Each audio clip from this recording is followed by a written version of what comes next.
Okay, this is another Late Nights with Kyoshi. Okay, this is where I bring to you stuff that I find interesting related to martial arts, education, you know, child psychology as much as I can help you with that, not being a child psychologist, but definitely a teacher and a lot of experience there. Um, I had a little. We had a lot of, not a lot, but we had some feedback on a short history of the world here. The story I was reading to you guys, so I just maybe thought we'd keep that going. So I was going to catch you up on that. And by the way, thank you to my prima, okay, Nancy Soares, for chiming in. I think, if for no other reason, I'm going to read this to you, okay? And I think my good friend Rob Christie. I'm taking off my glasses before I read because sometimes I forget that I'm nearsighted. Okay, so anyway, here we go. So there was a second version of the story of Shen Yong and how tea came to be, or the first cup of tea, and this is the second story. So if you didn't hear the first story, don't worry about it. So there's a second version of the story. As Shen Yong boiling water over a fire he kindled with twigs from a tea tree. The heat of the fire sent leaves from the twigs up into the air before they fell back into the cauldron of water. There, the leaves steeped and created the first pot of tea. Okay. Another variant about the discovery of tea helps to explain the popularity of tea in both Chinese culture and medicine. Shen Yong was apparently an experimentalist, and he is reputed to have personally tested hundreds of substances for their potential medical benefits. One day, he had consumed 72 herbs and found them all to be toxic, but discovered that consuming tea cured him completely.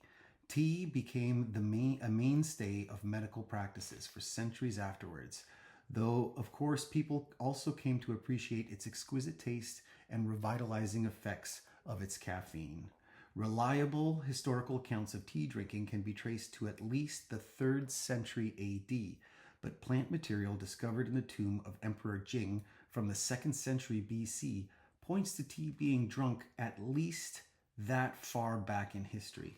It appears that it was regarded as mostly a medicinal drink until the Tang Dynasty. In the 8th century, Lu Yu wrote the classic of tea, which discussed everything from the origin of tea to the cultivation of ways of enjoying it, from China and the pleasures of tea spread to Japan and Korea. Buddhist monks found that drinking tea helped them stay awake during their meditations. This may explain another legendary origin of tea. It is said that the monk, and here we're tying this back into our martial arts class or lessons or whatever, the monk Bodhidharma managed to meditate for 9 years before sleep overtook him. When he awoke, he was so disappointed by his weakness that he tore off his eyelids, threw them to the ground so he would never nap again. And from those bits of flesh grew the first tea trees. So that's, to me, awesome. Bodhidharma, for a lot of you guys don't know, is considered the patriarch of the martial arts. So if you don't know much about him, he was he's a legendary figure. Nobody really knows if he existed or not, if he was a real person or not. But, a lot of people believe that he was. He's credited as being the kind of patriarch or grandfather or whatever of all martial arts. He's attributed to founding the Shaolin Temple in China, which is of course famous. And the story goes that he was an Indian monk traveling from India to China. He arrived in China and found that everybody at the monastery in Shaolin were fat and lazy, and they needed discipline. So he started teaching them martial arts techniques to strengthen their bodies and their minds, and so that they can focus on their meditations.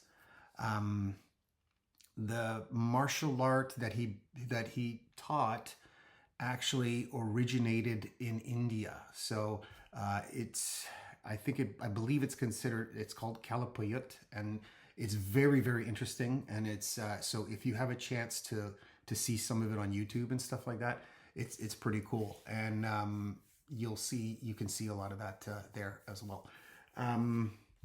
So, and then in terms of Bodhidharma, getting back to Bodhidharma, he was, so he's considered the patriarch of martial arts. He's also considered the founder of Zen Buddhism, okay?